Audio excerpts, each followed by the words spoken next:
Thank you, and thank you very much for your testimony.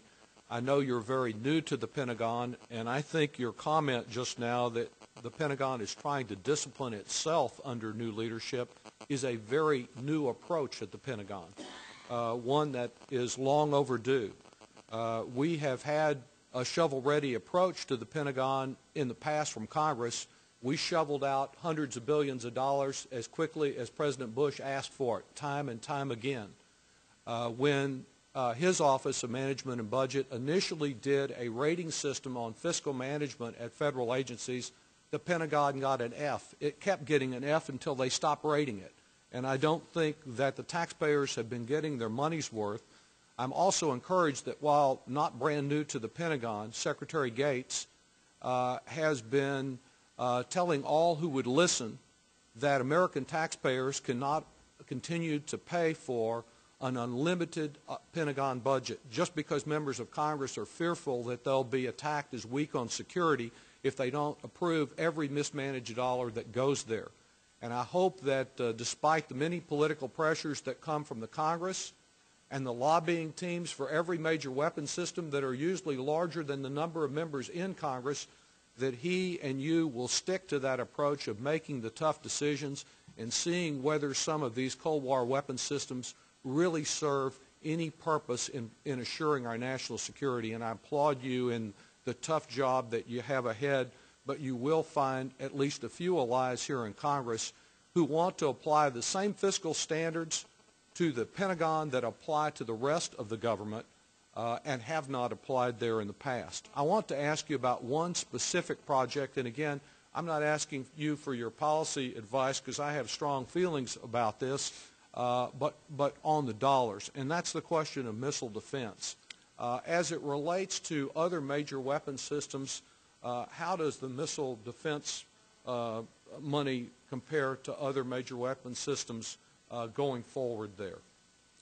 You mean looking forward to our future plans, or? I'm not asking you what those future plans right. might be. If we let's just look at this past year, about how does the missile defense? I think we're at around $9 billion, if my memory serves me right, for compare with other major missile defense agency. A substantial amount of funding, and of course it incorporates a wide variety of projects, right. As you're well aware. It's one of the largest weapon system programs there, is it? I can tell you that it, along with all other major weapons, but certainly missile defense, is being looked at carefully with regard to whether we want to make some of those difficult choices in that area.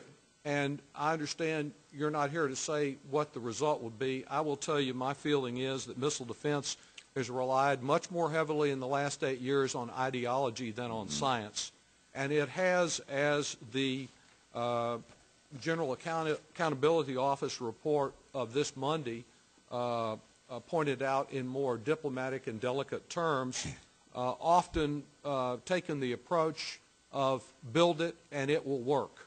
An unusual approach, but one that GAO, I think, documented again, as so many others have this week, that this is happening. But the amount of fiscal mismanagement in that program that is documented there is the type of thing that taxpayers don't get to see. It's not only money that is poorly spent, but just reading from the report that came out on Monday and asking you for your reaction, an indication that the Missile Defense Agency has not yet established baselines for total cost or unit cost.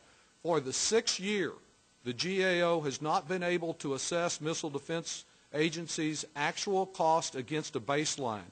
But what they were able to calculate was a $2 to $3 billion cost overrun, and in one case, the cost increased by approximately 5 times the original value.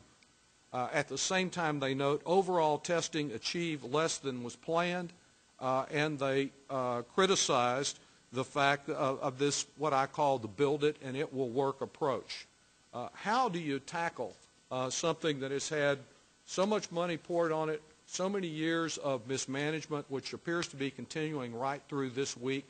I know you'll be assessing whether this is or Secretary Gates and others at the Pentagon, whether this is a wise use of any taxpayer dollars, but how do you assure, if we're going to pour so much money into it, that those dollars are being spent more effectively than they are being spent?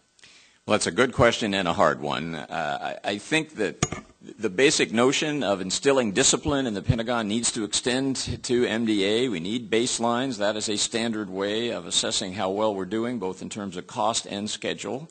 And I have looked at the GAO report. I understand we haven't done as well as we should have there. That's a first step.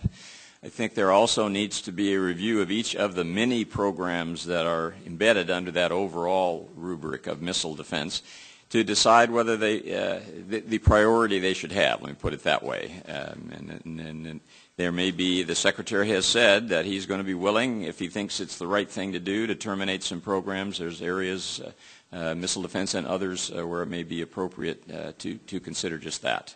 I think that both the process, establishing baselines, and a careful review is a good first step toward meeting your goal, and it's ours, to have a more disciplined program.